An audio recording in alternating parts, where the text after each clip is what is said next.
The top attorney in the Trump administration is blaming Governor Gavin Newsom's office for threats made against her. The U.S. Marshals Service is now involved.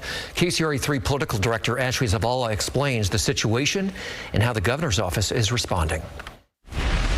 Harmeet Dillon is the Assistant Attorney General for the U.S. Department of Justice's Civil Rights Division, and she says Governor Newsom's office has put a target on her back.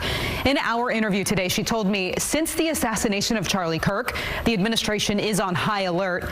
She says she was targeted by Governor Newsom's communications director, Izzy Garden, on social media over the weekend after a liberal South Carolina judge's home caught fire after an explosion. It is under investigation. Garden reposted an earlier post from Dillon's official X account and said that Dillon targeted the judge in her earlier post, criticizing a decision that judge had made. Dillon's post at the time said, quote, "I will allow nothing to stand in the way of our mandate to maintain clean voter rolls." After the judge's home caught fire, Garden wrote, "A few weeks ago, one of Trump's top DOJ officials publicly targeted this judge. Today, the judge's home is on fire." Here's what the Assistant Attorney General told me today.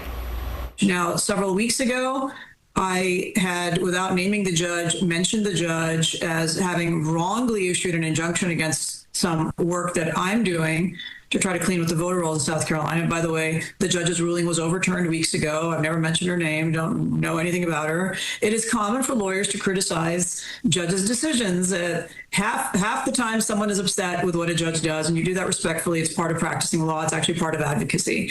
And so for the governors, the governor of the most populous state, to have his press people falsely accuse government officials of causing a crime that ends up to not have been a crime, according to South Carolina. It wasn't a crime. It was probably an accident.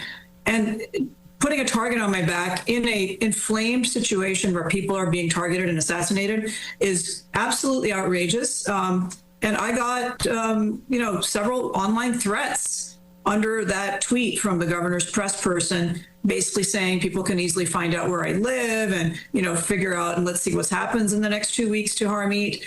This is all very scary. My family and my coworkers are very worried about it. So we activated our security at the DOJ, called the Marshals Service, the local police department, and, made sure that that additional security measures were taken. So, for example, now I'm frequently in court. I make sure I have extra security because that's something where the public knows where I am. Have you had any direct conversations with the governor's office about this yet, about any of this yet?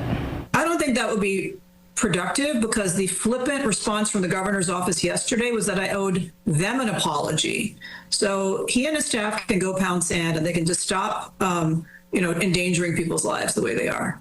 This isn't a video game. They aren't children and they need to act like adults. And yes, it is heady and fun to have followers on social media, but is this the end of Gavin Newsom's career, or does he hope to have a next chapter? If he hopes to have a next chapter, he should behave like a grown-up, and is not doing that. And his staff is certainly not doing that. I don't think they're going to be deterred. They're going to put targets on the backs of some other people, innocent people, next, probably the way they're going, and someone's going to get hurt. In statements over text message with me after that interview, Izzy Garden pointed to what he said are unbecoming insults Ms. Dillon shared from her official Department of Justice account. She reposted an account calling Garden names that we can't say on air.